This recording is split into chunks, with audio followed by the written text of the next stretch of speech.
The mill was made of marble.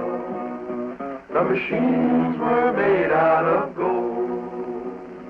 Nobody ever got tired, and nobody ever grew old. These buildings are part of the giant textile industry of the United States. Daily it turns out a variety of goods: rugs, rope, bags, cotton. If anybody's ever been in a textile mill, I never worked in a textile mill, thank the Lord, but I walked through 100 of them at least. 2 or 3 things that really impress the hell out of you. One is the noise, especially in the weave room. The shuttle gets kicked back and forth, like 100 times a minute, and there are 1,000 looms. You can't hardly hear yourself think. The cotton dust, and it gets into your lungs, and they get what they call brown lung. But despite these harsh conditions, the workers, they always had a little bit of a sense of humor. I guess without that, they wouldn't have been able to make it. And they have this marvelous song, from about 1870s. It's called Hard Times in the Mill, My Love.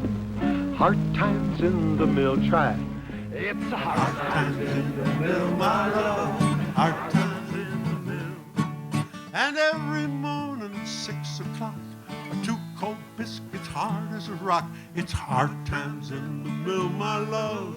Hard times in the mill. When people go on strike, it's like war.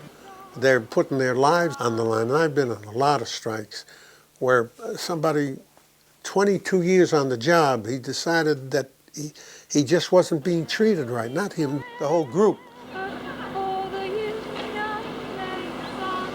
And he puts his whole life and his family on the line. Tremendous courage. That's something you never forget. I grew up in a working class community.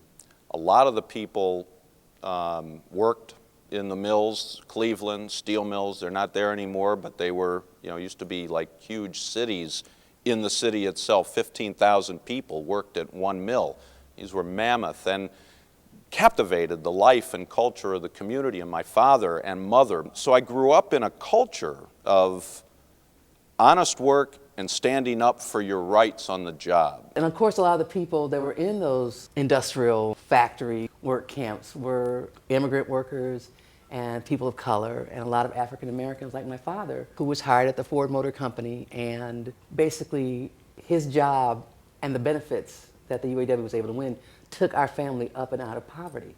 For generations of being sharecroppers in Alabama and Georgia, we went to owning a house and being able to go to college. And my father basically paid for our college education on what he made at the Ford Rouge plant because of the UAW organization.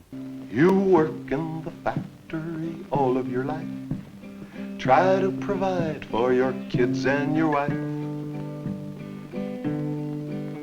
When you get too old to produce anymore, they hand you your hat and they show you the door. And you're too old to work, too old to work. When you're too old to work, you're too young to die. Who will take care of you, how you get by, when you're too old to work and you're too young to die? And the mill was made of marble.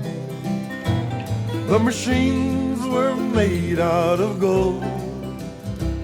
And nobody ever got tired. And nobody ever grew